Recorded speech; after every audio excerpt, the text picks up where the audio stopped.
In the Republic of Sri Lanka, sovereignty is in the people and is inalienable. The Constitution of Sri Lanka. But do you remember the people's uprising that drove out the arrogant rulers who abused the unlimited power entrusted to them, ignored the sovereignty of the people and oppressed the nation?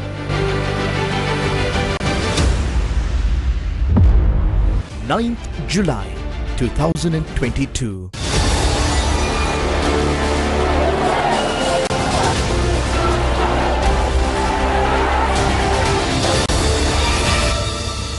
Exactly 4 years ago, on a day like today, it was more than just another ordinary day. The climax of the weeks-long peaceful public struggle aimed at liberating the country from an oppressive administration who disregarded the power of the people, crushed the people, subjected the people to untold hardships, and dragged the nation deeper into the abyss day by day. The day when peaceful, unarmed citizens who arrived in Colombo from all corners raised their voices in unison and forced the ruler to flee through the back door of their grand mansion.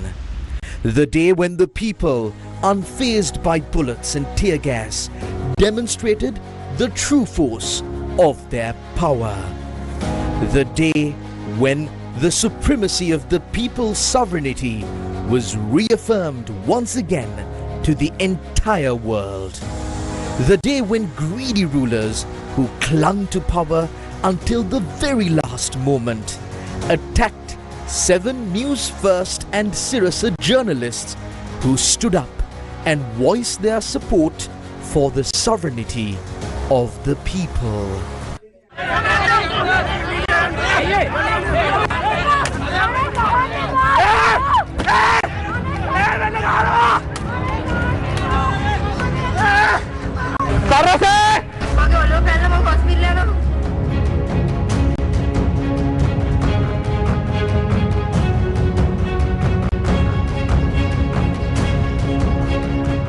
After the ruler was removed from power, reaffirming the people's sovereignty, the new ruler appointed by a few completely disregarded the people's intentions.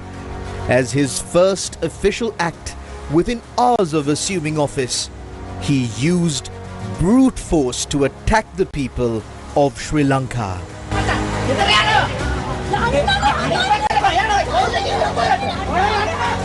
But what happened in the end?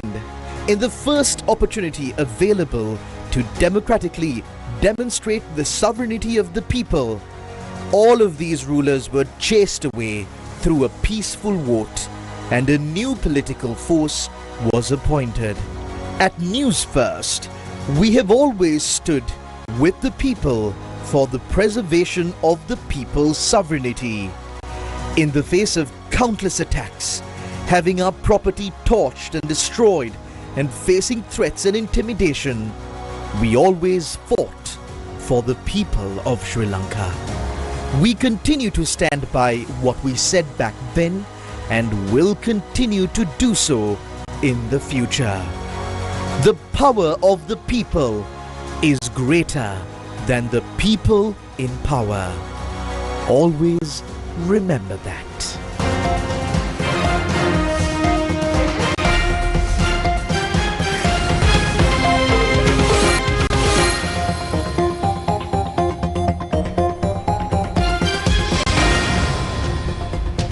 Very good evening. This is Primetime News on TV1, bringing you the news. I'm Chadabdin.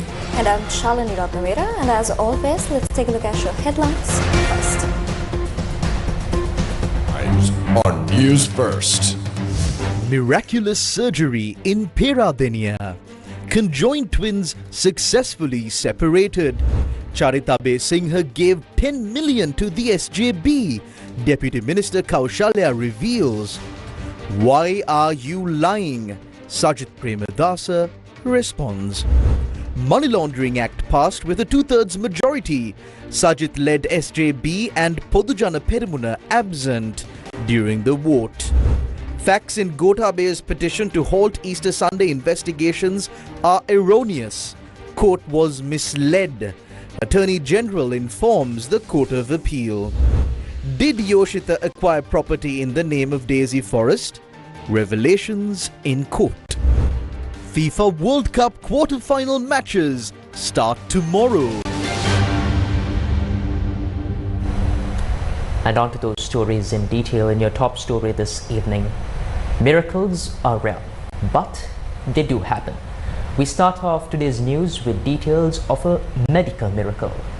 Now this is a report on a surgery successfully performed through the collaborative efforts of the Peradeniya Teaching Hospital, the Sirimava Bandaranayake Specialized Children's Hospital and the Faculty of Medicine, Peradeniya. Linuli and Lituli are twin sisters who were born conjoined. They have spent 5 years living this way. Joined at the pelvic region, these two children shared only 2 kidneys.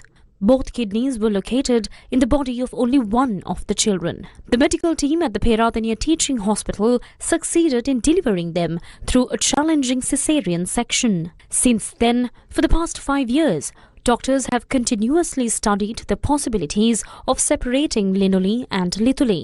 According to doctors, only about 100 such cases of conjoined children have been recorded worldwide. Of them, only about 20 have been successfully separated. Suffering from economic hardships, the mother and father of Linuli and Lituli fought for the lives of their 2 children for 5 years amidst numerous challenges.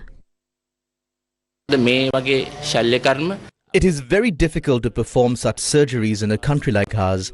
It was done amidst many challenges, especially in our country. This is only the second time a surgery to separate such conjoined twins has been performed. On the 10th of June, a specialized medical team of 15 members, led by pediatric surgeon Dr. Madhula Hettiarachi, began the main separation surgery. In a lengthy surgery lasting about 14 hours, the doctors were able to successfully separate the children's skin, blood vessels and bones. Following this, a further 10-hour reconstructive surgery was performed to cover the separated areas. බද්ධ වෙන්නේ ශ්‍රෝණියෙන් ශ්‍රෝණියෙන් බද්ධ වීම නිසා මෙයාලගේ ශ්‍රෝණියේ තියෙන අවයව සමහරලාට විවිධාකාරයෙන් වෙනස් විදිහට පිහිටලා තියෙනවා. The organs in their pelvic region were sometimes positioned in different ways, but the special condition of these children was that their brains, because they were joined at the pelvis, hearts, lungs, livers and such organs were well formed. They are very intelligent children, so there was no sign of any hindrance to their growth. The reason we had to wait 5 years to perform the surgery to separate them was due to the complex nature of how their organs were positioned. අවයව පිහිටලා තිබ්බ ස්වභාවය නිසා මේ ශ්‍රෝණිමය කලාව කියන්නේ මේ වගේ ආකෘතියක්. මේ ආකෘතිය පිහිටලා තියෙන සාමාන්‍යයෙන් අපි දරුවෙක්ගේ හිත අපි ඉන්න normal සාමාන්‍ය පුද්ගලෙක්ගේ මේ අතට. මේ දෙන්නාගේ මේක තිබුණේ හරස් අතට. මේකේ අනික් එක තිබේ අනිත් පැත්ත. ඒකට මේකේ අස්ති කොටස් කීපයක් තියෙනවා. ඒකෙන් එක අස්තියක මේ ත්‍රිකාස්තිය කියන එක මේ එක දරුවෙක්ගේ තිබ්බේ නැහැ. ඒතර මේ දෙක විතරයි ලං වෙලා තිබ්බේ. එතකොට මේ ත්‍රිකාස්තිය කියන එකයි ඊට පස්සේ කකුල් දෙක තිබ්බේ හරස් අතට. ඒතකොට ඒක මේ වගේ සම්බන්ධ වෙලා තිබ්බහම මෙහෙම තමයි තිබ්බේ. ඔළුව මේ පැත්තේ තියෙන්නේ කකුල් දෙක සයිඩ් එකට තියෙන අංශක 90කට තියෙන්නේ. ඒතකොට අපි වෙන් කරන වෙලාවට මේක යන්න ඕනේ මේ හරහට. ඒතකොට මේකෙන් භාගයක් එක දරුවෙක්ගේ අනිකෙන් මේ අස්තිය නැතුව අනික් කොටස අනික් දරුවාගේ. එකෙන් එකක උකුල් හන්දියක් මේ සොකට් මේ ජොයින්ට් එක ඇතුලේ නෙමෙයි එළියේ තිබ්බේ අනික් එක විතරක් එළියේ තිබ්බේ. ඒතකොට විද්‍යාත්මකව තියෙන ලොකුම ප්‍රශ්නේ තමයි මේකට කකුලට යන ලේ ගමනාගමනය සහ ස්නායු ගමනාගමනය බේරගෙන තමයි මේ දෙක වෙන් කරන්නේ. ඒතකොට ශ්‍රෝණිමය කලාවක තියෙන ලේ ගමනාගමනය තමයි වැඩිම සංකීර්ණ ලේ ගමනාගමනයක් තියෙන්නේ සහ ඒක වෙන් කිරීමේදී අධික රුධිර වහනයක් වෙන්න පුළුවන්. ඒතකොට අධික රුධිර වහනයක් වෙන දරුවෙක්ගේ රුධිර වහනය වීම නිසාම ඔපරේෂන් එක ශල්‍ය කර්මයේ වෙලාවේදී සංකූලතා එන්න හැකියාවක් තියෙනවා. ඒතකොට ඒක පාලනය කරගන්න මීට කලින් අපි ඔපරේෂන් එක අතනමැද යන අතර මේ ස්නායු සහ රුධිර වාහිනී දෙක ඉස්සෙල්ලා වෙන් කරලා දුන්නා ડોક્ટર මාතුල සහ බන්දුල. ඊට පස්සේ තමයි අස්ති වෙන් කරන්න පටන් ගත්තේ. ඒතකොට අස්ති වෙන් කරගෙන යන එකටත් මේ හරහට කපාගෙන යනකොට ඒ මුහුණත අපිට රුධිර වාහිනිය පාලනය කරන්න බෑ. මොකද ලේ නහර පේන්නේ නැහැ. රුධිරය වහනය වෙනවා විතරයි පේන්නේ. එතකොට ඒ අතරතුර කාලයේදී ඒ ගමන් කරන මාර්ගයත් හරි සිරස්ව නෙමෙයි තිබ්බේ. පැත්තකට ගිහිල්ලා අනිකට යන්න තිබේ. ඒකට මගේ විශේෂඥ අද මාත් එක්ක වැඩ කරන අනික් ડોක්ටර් සමන් රේණුක මහතායි මායි එකතු වෙලා ඒ කොටස් දෙක ක්‍රමානුකූලව රුධිරය පාලනය කරගනිමින් හරස් අතට වෙන් කරලා කකුල් දෙකට ලේ ගමනාගමනය ඒ විදිහටම තියාගෙන. Linuli and Lituli are in good health and are receiving further treatment under the supervision of the medical staff. Deputy Minister Kaushalya Aryaratne revealed in Parliament today that Charita Besinghe, who is currently in remand custody over allegations of accepting a 120 million rupee bribe from Harakata, had given 10 million rupees to the Samagi Janabalawegaya. Responding to this, SJP leader Sajit Premadasa questioned why such a lie is being told. These were the views expressed regarding the matter in Parliament today. The power of underworld gangs who operate from prisons while still being sustained by the government is weakening. This morning, we saw a former SLPP local government member who was previously a Samagi Janabalawegaya electorate candidate in Wattala get caught while transporting narcotics. While the SLPP held the record for drug and underworld activities, we now know that the SJB cannot escape these accusations. It is understandable that Harsha De Silva is angry as there are some members in the SJB who are not involved in these things. However, after winning the election, Charita Besinghe brought 10 million rupees in cash and gave it to the honourable leader of the opposition. The opposition should be grateful that our government came to power. Had we not, Charita Besinghe would have been the deputy leader of the SJB. අපේ ආණ්ඩුවේ නැත්තම් ගරු නියෝජ්‍ය කතානායකතුමනි චාරිතා බේසිංහ අද උපනායක අත්ත වශයෙන්ම මම දැනගෙන හිටියේ නෑ කෞශල්‍ය ආර්යරත්න මැතිණියට.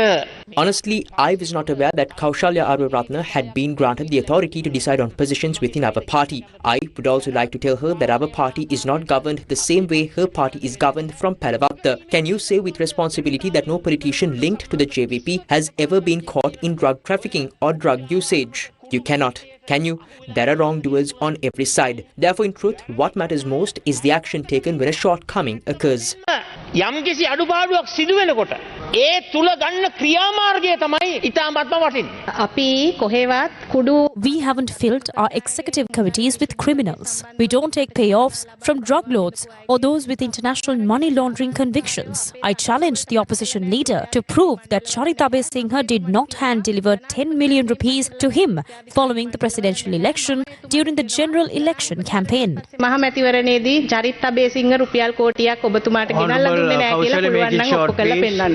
ඇයි මේ වගේ අමු පට්ටපල් බොරු කියන්නේ? Why are you saying such baseless lies? I genuinely believed you were an educated and mature politician. However, I am not surprised by this lie, as the JVP has established a reputation for dishonesty. You are all practiced liars. Janatha Vimukthi පෙරමුණත් කප් ගහලා තියෙන්නේ බොරු කීම ටොම්පචකාරයෝ ටිකක් මේ ඉන්නේ. යන්නේ කොහෙද මල්ලේ පොල් විපක්ෂ නායකතුමේ? Our opposition leader is remarkably off topic. Parliamentarian Kayantha, I applaud your patience. I know you are only staying silent to avoid looking emotional on camera. I will not press him for names as I did previously. Had I done so then, he would have been left with no dignity. If you are going to make an accusation, the responsibility is yours to be specific. Deputy Minister Kaushalya Aryaratne was clear. She named Charita Besinghe, SJB's Horana organizer, and alleged a 10 million rupee payment, a specific instance of financial fraud. Instead of addressing that, the opposition leader deflects by asking us to name JVP members involved in drug trade, simply because he has no evidence of his own. As the governing party, we are quite content to have such an individual serving as the leader of the opposition. මෙහෙම විපක්ෂ නායකවරයෙක් ලැබීම ගැන ආණ්ඩු පක්ෂය හැටියට අපි සතුටු වෙනවා. These views regarding the Samagi Janabalawegaya were expressed in Parliament today during the debate on the amended Prevention of Money Laundering Bill. The bill was passed this afternoon with a 2/3 majority. The bill received 154 votes in favour, while only 2 votes were cast against it. No members of Parliament representing the Samagi Janabalawegaya or the Podujana Peramuna were present in the chamber at the time of the vote. Additionally, the Financial Transaction Reporting Amendment Bill and the Convention on the Suppression of Terrorist Financing Amendment Bill were also passed in Parliament today. Watch the FIFA World Cup live, where the best football teams in the world compete. Live matches, Rewind TV, highlights, reels. Watch it all for free. Download the Pure mobile app now. Watch the FIFA World Cup live, where the best football teams in the world compete.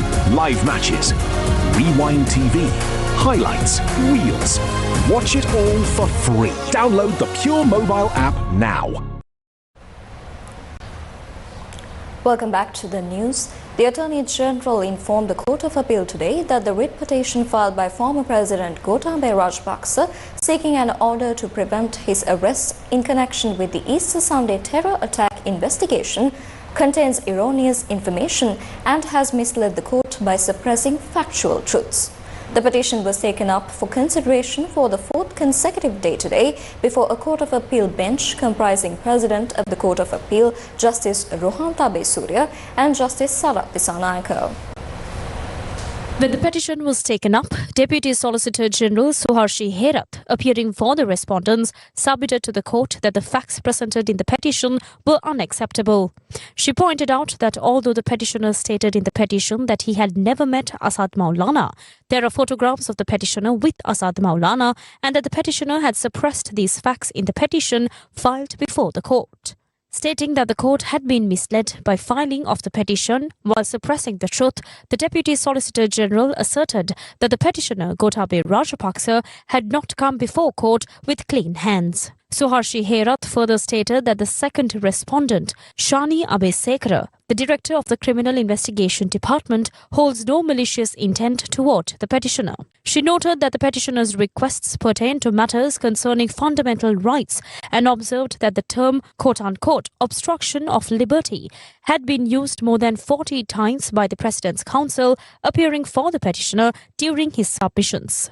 Accordingly, she requested that the petition be referred to the Supreme Court in line with Article 126 of the Constitution. The hearing was then adjourned to the 23rd of July. A witness today revealed to the Colombo High Court that Yoshitha Rajapaksa, along with his then-girlfriend, had inspected the property in Mount Lavinia before it was purchased under the name of Daisy Forest for a value exceeding 34 million rupees. The Colombo High Court today continued recording evidence in the case filed by the Attorney General against Yoshitha Rajapaksa, accusing him of committing an offence under the Prevention of Money Laundering Act by allegedly acquiring 5 plots of land valued at over 73 million rupees through unlawful means. The evidence was recorded before Colombo High Court Judge Udesh Ranatunga. The evidence of 4 witnesses for the prosecution were led today by Deputy Solicitor General Janaka Bandara. One witness named Lushan Ratnayaka testified in court that he had sold his property for 34 million rupees to a person identified as Daisy Forest, who he said was the grandmother of Yoshitha Rajapaksa. Excerpt. I informed my friend Vasantha Jayasuriya about my intention to sell the property. He brought a potential buyer. However, I was not informed who the buyer was at the time. I had planned to sell the land at 1 million rupees per perch, with the property consisting of around 34.5 perches. Thereafter, he told me that there is a potential buyer for the land. However, even at that point, he did not reveal who the buyer was. End of excerpt. The witness then revealed in court that he later learned that the buyer was Daisy Forest when the deed was being signed at a private bank in Rajagiriya. Excerpt. When the deed was being signed, the name mentioned as the buyer of the land was Daisy Forest. After we confirmed that the full payment had been credited to the bank account, we signed the deed. The entire sale amount of 34.54 million rupees had been deposited. I do not know who deposited the money. Accordingly, I sold the land on the 10th October 2012. Before selling the land, we sold household items through a garage sale at our home. Yoshitha and Yasara came for that. They looked around the property and left. End of excerpt. Another witness for prosecution, Vasantha Jayasuriya, told court the 34 million rupees required to purchase the land had been brought to the bank in a bag. Excerpt. Yasara Abenayaka is my relative. At the time, she was about to marry Yoshitha Rajapaksa and they had even exchanged rings. I informed Yoshitha about the land in Sirimal Oyana and he said he was interested in purchasing it. The deeds were signed in Rajagiriya. On the day of signing, the full amount required for the purchase was brought to the bank by a person who appeared to be a security officer carrying the money in a travelling bag. The entire amount was brought in cash. End of excerpt. Meanwhile, Yasara Abenayaka also testified before court today. Excerpt. During our relationship, he told me that a house in Mihindumawatha, Mount Lavinia, belonged to his grandmother and we went to see it. We were planning to move into that house after getting married. We even spoke with an interior designer regarding renovations. Around that time, the house in front of us had been put up for sale. My uncle Vasanta Jayasuriya had informed Yoshitha about it. However, I do not know whether he purchased that land or not. End of excerpt. The High Court judge adjourned the case till the 17th of July and issued a summons for the prosecution witnesses to appear before court on that date. The Supreme Court today upheld the judgment of the Colombo Commercial High Court, directing the leader of the National Freedom Front, Vimal Weerawansa, to pay 1 million rupees in damages to the General Secretary of Janatha Vimukti Peramuna, Tilvin Silva. The Supreme Court delivered the judgment while dismissing an appeal filed by Weerawansa against the judgment of the Commercial High Court, which held that he had violated intellectual property rights by publishing the book titled Natha Venuwata Atha. Now, the Supreme Court also issued an injunction preventing Vimal Weerawansa from further printing, distributing, selling or engaging in any activity that infringes intellectual property rights relating to documents concerning the Janatha Vimukti Peramuna that are included in the publication. The petition was considered by a Supreme Court bench comprising Justices Janak De Silva, Shiran Gunaratne and Sampath KB Vijayaratne. Former Minister Vimal Weerawansa had filed an appeal before the Supreme Court against a Commercial High Court judgment after General Secretary of the Janatha Vimukti Peramuna, Tilvin Silva, accused him of violating intellectual property rights through the publication of the book titled Natha Venuwata Atha. Tilvin Silva told the Colombo Commercial High Court that Weerawansa published the book by including views and proposals presented to the JVP Executive Committee, which he claimed belonged to him. Following a lengthy trial, the Colombo Commercial High Court ruled on the 11th of January 2019 that under the Intellectual Property Act, the rightful ownership of the relevant material included in the book belonged to Tilvin Silva and not Vimal Weerawansa. Accordingly, the Commercial High Court ordered Weerawansa to pay 1 million rupees in compensation to Tilvin Silva. Challenging the judgment, Weerawansa filed an appeal before the Supreme Court. The judgment of the Court of Appeal was pronounced today by Justice Shiran Gunaratne. According to the judgment, the Supreme Court states that they would not intervene with the Commercial High Court's judgment directing the appellant to pay 1 million rupees in damages.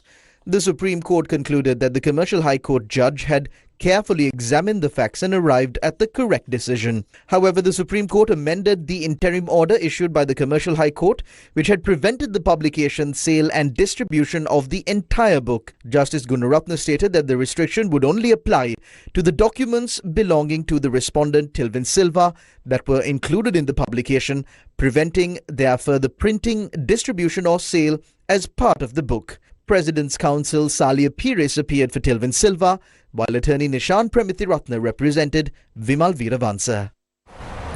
Out of the 28 bodies that were at the Negombo hospital following the clash at the Negombo prison, 24 have been released to their relatives after the conclusion of post-mortem examinations. Meanwhile, the Criminal Investigation Department requested permission from the Negombo Chief Magistrate Shilani Pereira to take over the investigation into the incident. The magistrate granted permission and ordered that further investigations be conducted and the facts reported to the court. The Criminal Investigation Department informed court that they are conducting investigations under the charges of committing 29 murders and causing damage to prison property worth nearly 120 million rupees. Amnesty International has called for an urgent and independent investigation into the deaths of 2 prisoners who reportedly died after being transferred from Negombo prison following the violent clashes earlier this week. Responding to the latest developments, Amnesty International's Deputy Regional Director for South Asia, Babu Rampant, described the reports of the deaths and allegations of torture and other ill treatment involving inmates transferred from Negombo as quote-unquote deeply alarming. Pant said authorities have a responsibility to guarantee the safety and well-being of all prisoners in their custody and stressed that an immediate investigation must be carried out into the circumstances surrounding all deaths linked to the incident. He further called on authorities to grant the Human Rights Commission of Sri Lanka full access to prisoners in order to assess their welfare and conditions. Amnesty International also emphasized the importance of ensuring that lawyers are able to visit their detained clients and that family members are allowed to meet their relatives being held in custody. The Sri Lankan government has already announced the appointment of a committee to investigate the clashes at Negombo prison. Amnesty International urged that the investigation be conducted in an impartial, independent and transparent manner, with particular attention paid to establishing the circumstances that led to the fatal use of force during the unrest. The state Upasampada ceremony of the Sri Lanka Amarapura Mahanikaya commenced this evening at the historic Kalutara Bodhiya. The state Upasampada ceremony of the Sri Lanka Amarapura Mahanikaya commenced under the patronage of the most venerable Aggamaha Pandita Karaguda Uyanguda Maitrimurti Mahanayaka Thera, the Mahanayaka of the Amarapura Mahanikaya. President Anurukumara Dissanayaka, along with several ministers, members of parliament and other distinguished invitees attended the event. During the ceremony, the Amarapura Shastriya Sangrahaya was presented to the Mahanayaka Thera. Approximately 400 novice monks will receive Upasampadawa during this year's ceremony.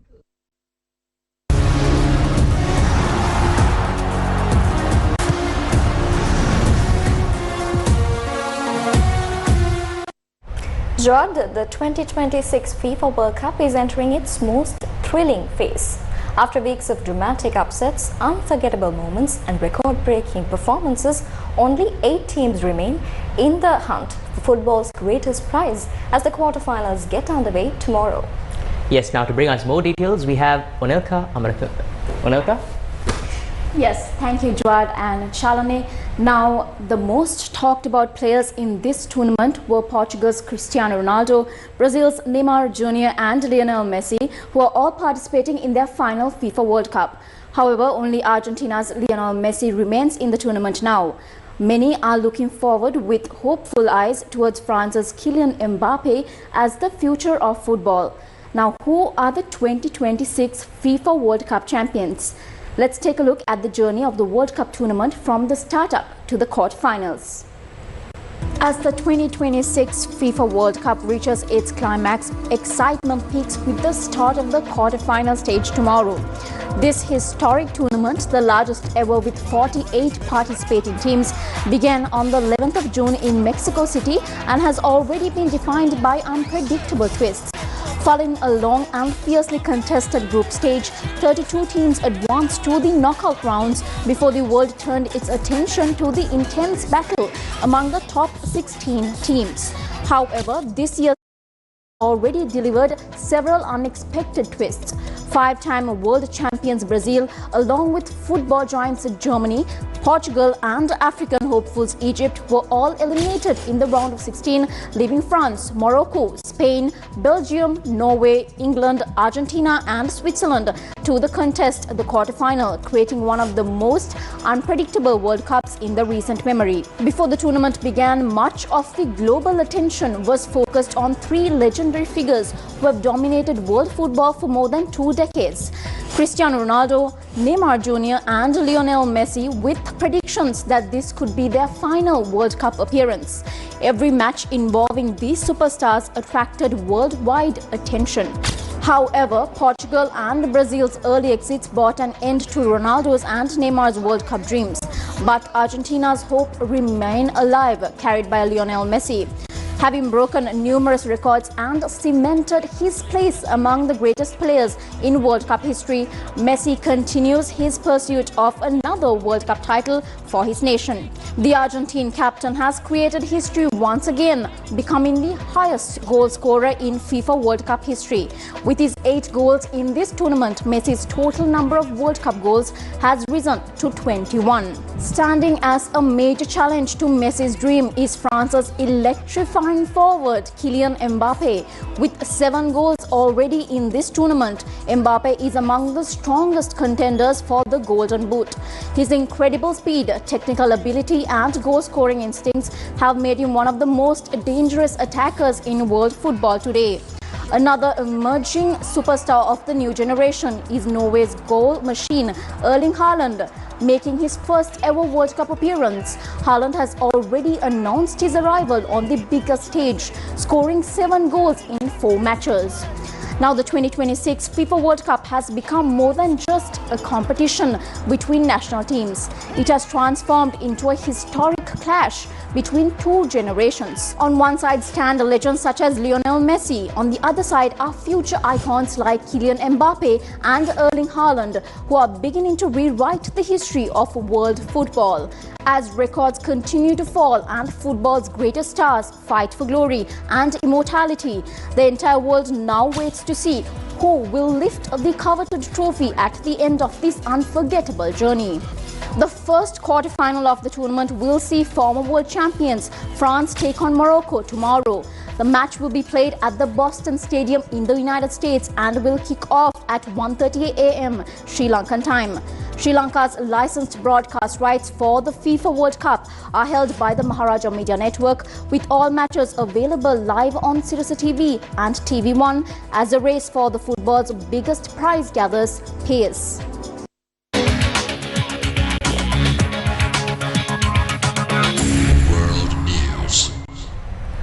On to news overseas. Iran buried its slain supreme leader Ayatollah Ali Khamenei today at the country's holiest shrine, with his son and successor Mujtaba Khamenei still hidden from public view after being disfigured in the strike that killed his father. Terni Karunaratna is ready to bring us the details. Terni. Thank you very much, Shalini and Juad. The burial in Mashhad in northeast Iran follows a week of mass funeral processions, rallies and mourning ceremonies that had coincided with a renewed burst of conflict with the United States following weeks of truce. Khamenei's body was carried by truck slowly through the crammed Mashhad streets towards the gilt dome and the minarets of the shrine of Imam Reza, flanked by white turbaned clerics walking on either side. Black-clad mourners pressed in close behind, waving Iranian flags, photographs of the late Khamenei and red placards with revolutionary slogans. Let's take a closer look. The burial will be the culmination of a week of funeral events in both Iran and Iraq that the Islamic Republic's clerical leaders have been encouraging huge crowds to attend in an effort to vaunt the might and ideological fire of their theocratic state. However, despite it having survived a months-long blitz by its strongest enemies, the United States and Israel, Iran faces huge internal challenges, and the legacy of Khamenei's 37-year rule is bitterly disputed. As crowds jostled in Mashhad awaiting Khamenei's funeral cortege, the crowd chanted slogans demanding revenge on US President Donald Trump for his killing. The roads leading to the shrine were a sea of black-clad mourners today, some responding to shouted chants in praise of Khamenei and against Iran's enemies, including the old revolutionary slogan of "Death to America." As the crowds awaited the coffins of Khamenei and his family in the sweltering July heat, hoses pumped water high into the air to spray across the mourners and keep them cool. Khamenei's remains, along with those of 4 family members killed alongside him, have already been paraded through Tehran, the Shiite Muslim clerical center of Qom, and the Iraqi shrine cities of Najaf and Karbala. Meanwhile, Iranian armed forces targeted US military infrastructure in neighboring Gulf states today, following US strikes on Iran's southern, coastal and eastern provinces, putting further strain on a 3-week-old ceasefire agreement. Now, the oil prices, which had spiked amid concerns over the impact of the renewed attacks on global supplies, fell back today as investors weighed whether the flare-up was tactical and temporary or might augur a complete collapse in the ceasefire. The US military said on Wednesday that its latest strikes on Iran were aimed at keeping the Strait of Hormuz open after Iran targeted 3 tankers in the area. The assault came just hours after US President Donald Trump said that he believed the interim ceasefire with Iran to be over. Iranian officials said the US attacks had killed 14 people and injured 78 across 5 provinces on the 8th and 9th of July. The semi-official Mehr news agency reported several explosions were heard this morning in Iran's Bushehr province. Bushehr is home to a Russian-built nuclear power plant. In a statement released by state media, Iran's army said that it had targeted US Patriot systems with drones in Kuwait, an early warning system site in Qatar, and a fuel storage of the US Army in Bahrain. Kuwait said its armed forces had engaged with a cruise missile, 3 ballistic missiles and 10 drones in its airspace, and that 1 person had been injured from falling shrapnel. Qatar, which which hosts the largest US military base in the region and has often mediated between Washington and its adversaries, including Tehran, called for a return to diplomacy. In a phone call with Iranian Foreign Minister Abbas Araghchi, Qatar's Prime Minister Sheikh Mohammed bin Abdul Rahman Al Thani also condemned attacks targeting commercial shipping in the Strait of Hormuz. While Iran has not claimed responsibility for the ship attacks, analysts say Tehran uses such actions to gain leverage in negotiations. Meanwhile, the US Central Command said on Wednesday its forces had struck approximately 90 Iranian military targets, including air defense systems, coastal surveillance assets, missile and drone storage sites, naval capabilities, and military logistics infrastructure along Iran's coastline. In a statement, CENTCOM said the United States is holding Iran accountable for recent unjustified aggression against commercial shipping and civilian crews freely navigating a vital international waterway. Trump wrote on his Truth Social platform on Wednesday, quote, "This is in retribution for yesterday's bombings of ships by Iran. If it happens again, it will get much worse," unquote. However, the US leader, who was attending a NATO summit in Turkey, also said he did not think the latest military strikes would escalate into a full-fledged conflict with Iran. The heads of the International Energy Agency, International Monetary Fund, World Bank Group and the World Trade Organization have warned that although the global economy has shown resilience in the face of the Middle East conflict, significant risks to energy markets, trade flows and economic stability remain. In a joint statement issued following a high-level meeting in Washington, D.C. on the 7th of July, the leaders of the four institutions said that they had reviewed the latest developments related to energy supplies, global trade and economic conditions, while also assessing the impact of the conflict on vulnerable countries. The heads of the International Energy Agency, International Monetary Fund, World Bank Group and the World Trade Organization noted that the global economy has so far remained broadly resilient despite the shock created by the conflict. However, they acknowledged that the impact has been uneven across countries and regions, with some economies experiencing slower growth and higher inflation. According to the joint statement, the conflict has affected energy supplies, food security, commodity markets and economic activity in multiple parts of the world, while also raising broader concerns about growth prospects and price stability. The four organizations welcomed ongoing efforts toward resolving the conflict and called for the reopening of the Strait of Hormuz, one of the world's most strategically important maritime trade routes for energy shipments. Despite these improvements, the leaders emphasized that uncertainty remains elevated and warned that the economic effects of the war could continue for an extended period.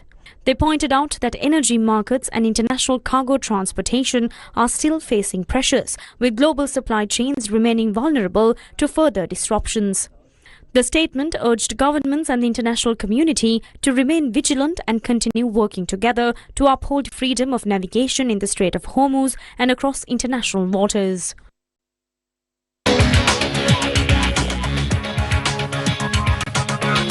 World News. Watch the FIFA World Cup live, where the best football teams in the world compete. Live matches, Rewind TV, highlights, reels. Watch it all for free. Download the Pure mobile app now. Watch the FIFA World Cup live, where the best football teams in the world compete. Live matches, Rewind TV, highlights, reels. Watch it all for free. Download the Pure mobile app now. Welcome back to the news.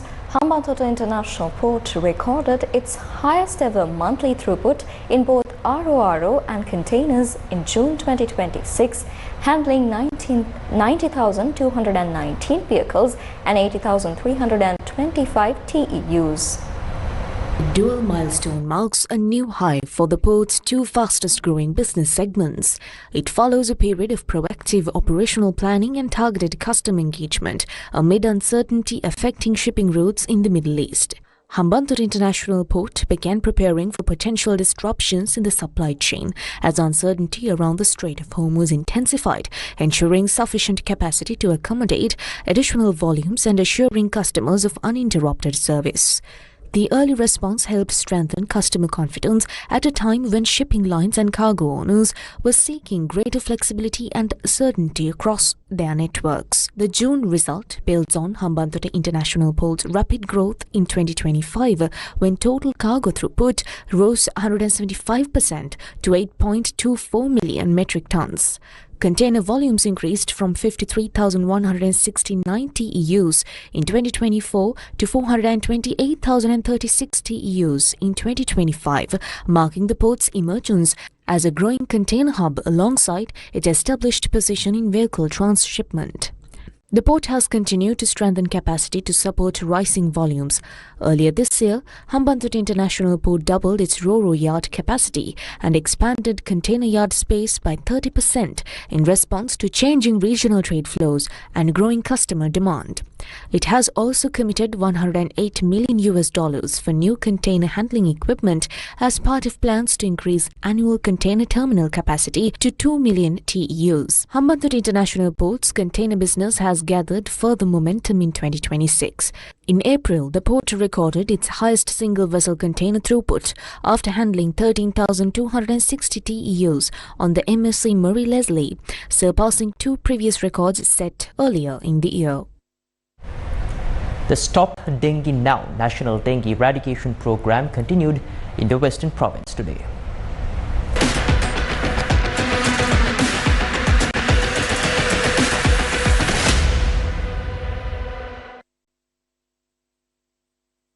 The Stop Dengue Now National Dengue Eradication Program is organised jointly by the Maharaja Media Network, led by Newsfirst, and the Ministry of Health and Mass Media, focusing on the Colombo, Kaltara and Gammadda districts.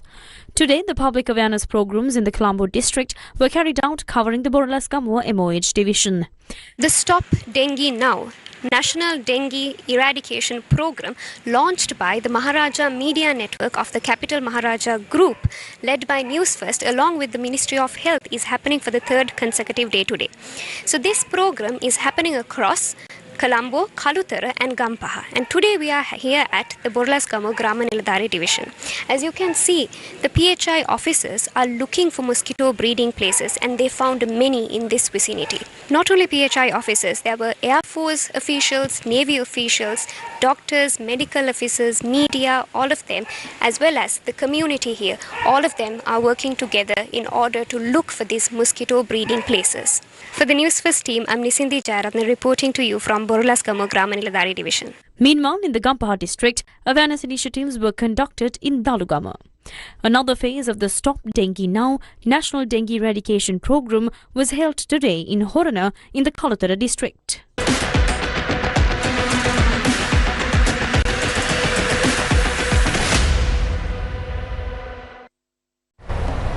The Gammadda team is ready to head to Ampara tomorrow.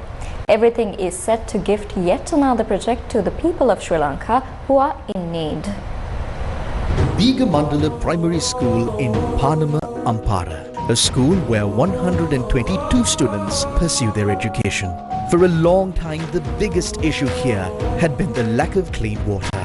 This school is located in the Abesinghapura village in Panama North, an area severely affected by the water crisis. Gammadda took the initiative to provide a drinking water project for this village. Now, everything is complete. The project was sponsored by Devoshi Kure, who resides in the United States along with her relatives and friends. The project was also supported by Bernadine De Silva, a resident of Kohuala, in memory of her parents. The Sri Lanka Navy served as a massive pillar of strength by providing technical assistance for the project. Fulfilling the hopes and aspirations of the people of Abesinghapura village, everything is now ready for the inauguration of this new water project tomorrow, keeping promises and building a better future for Sri Lanka. Gammadda, for the people, by the people.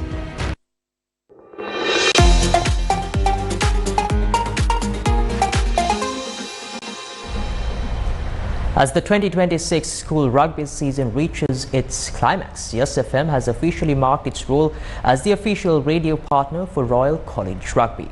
The ceremonial exchange took place in Colombo today.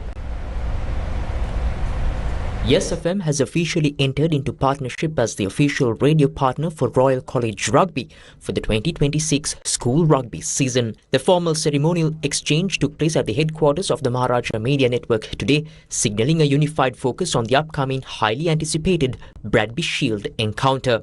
The ceremonial event brought together top leadership from both the Maharaja Media Network and the Royal College Rugby Administration, including the Group Director of the Capital Maharaja Group, Siobhan Daniel, Chief Executive Officer of MPC, Buddhi Vikramanayaka, Channel Head of Yes 101, Manilal Fernando, Chairman of the Royal Rugby Match Organising Committee, Dilshan De Silva, and Chairman of the Rugby Advisory and Management Committee, Zulkar Hamid. 80th Rugby Shield first leg will be held on 11 July at the Royal College Sports Complex. So Rugby Shield, it's not just another rugby encounter, it has a storied history. What makes rugby truly special is its unpredictability. Favorites are being surprised and sometimes junior players becoming heroes, and you create unforgettable memories at the final whistle. So we would like to thank our sponsors, our media partner Yes FM for keeping trust on Royal Rugby, and we hope to continue this partnership for the future as well. Thank you.